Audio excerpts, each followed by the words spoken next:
Hey, what's up? It's CJ here, and this is The Camera Hacks, bringing you the best tools and resources to help you grow as a filmmaker or photographer. Today, we're talking about the 7 most powerful habits that most successful freelancers have.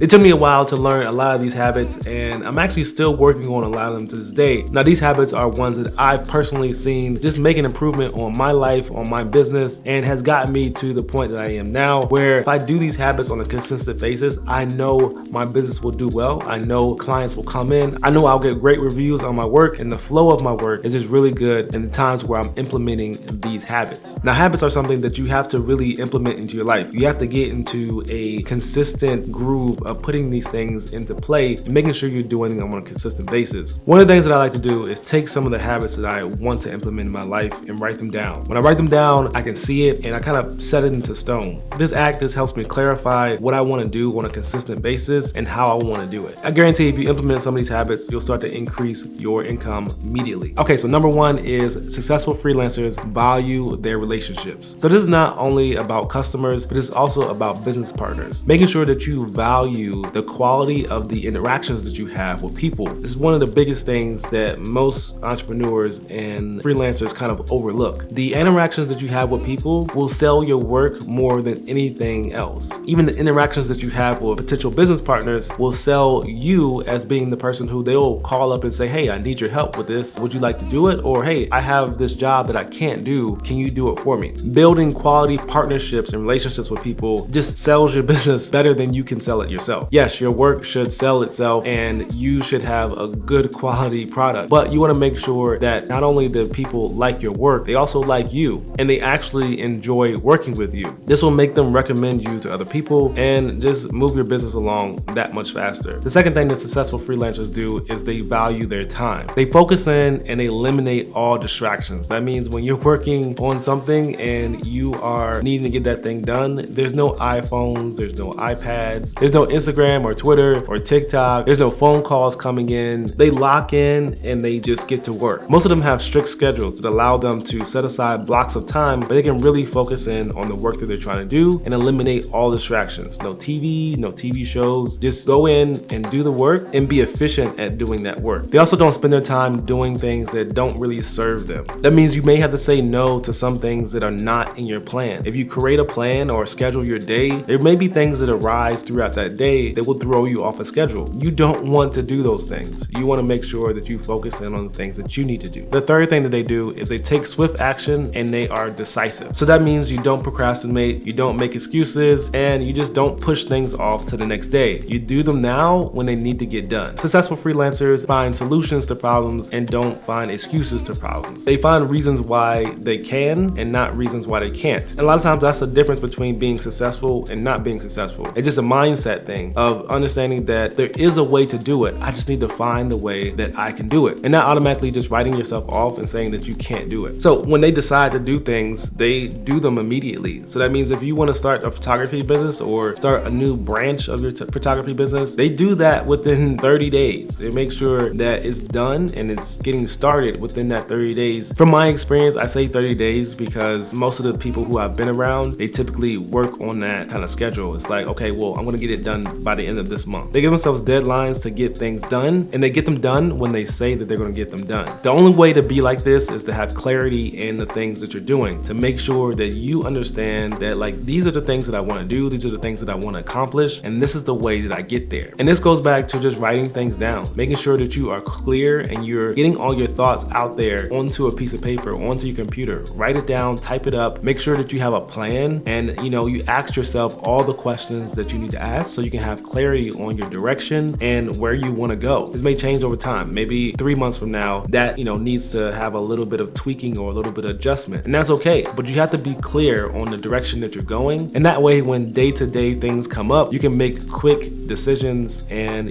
understand what direction you're trying to go. Number 4 is they create and follow operations or procedures. These successful freelancers know who they are and where they want to go. They also know what clients are going to help them get there. So when in the market and looking for clients, they are looking for a specific client, not just any client, but the client is going to help them go to the next level. So when they're dealing with potential clients, they may even give them a questionnaire to ask them the right questions to understand if this is the right client for them. Is this a client that's going to take me in a direction that I want to go? They also have procedures for when they're working with a client. How do I operate with this client? How do I operate with all of my clients? What is the standard of operations that I use when I'm dealing with each client? And also, what's the operation when I am finished with the client? What do they receive? How do they receive it? There's a standard that they're trying to meet, and that keeps the quality of their work as high as it is, and it keeps their customers satisfied. Number 5 is that these successful freelancers are always improving and always learning. They're always trying to find ways that they can improve their quality of the work, the quality of their customer experience, and improve the quality of how they're spending their time on each client. Improving on these processes are going to allow them to do more clients, to work with more people. Maybe it means they need to hire someone to do parts of the job that they can no longer spend time on. They're always improving on their business and making sure that that business is operating at the way that it should be operating. The other thing is that they don't settle for the skills that they have now. They're always trying to find new skills or add more skills to the plate. The more skills that I have, the more things I can offer my clients, the more problems I can solve, the more money I can make. So not only are they trying to learn new skills for the business, that means things like, maybe learning how to fly a drone, or learning how to take,